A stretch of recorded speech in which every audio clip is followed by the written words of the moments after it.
बस रे बस बस आज हम अमन और शांति की बस के बनो चढ़ाई तो चढ़ाई जाए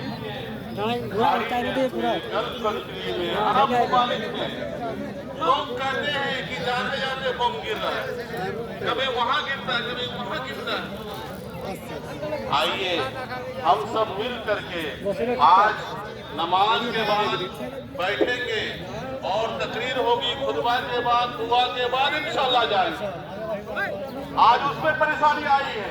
कल हो सकता है हमारे ऊपर परेशानी आ जाए, वो हमारे लिए दुआ करेंगे, हम उनके लिए दुआ करेंगे इंशाल्लाह। तो इसलिए आप नमाज के बाद बैठे सब तमाम मुसलमान भाई से और हाँ ईदगाह से मेरी अपील है कि आप तमाम लोग तशरीफ रखें,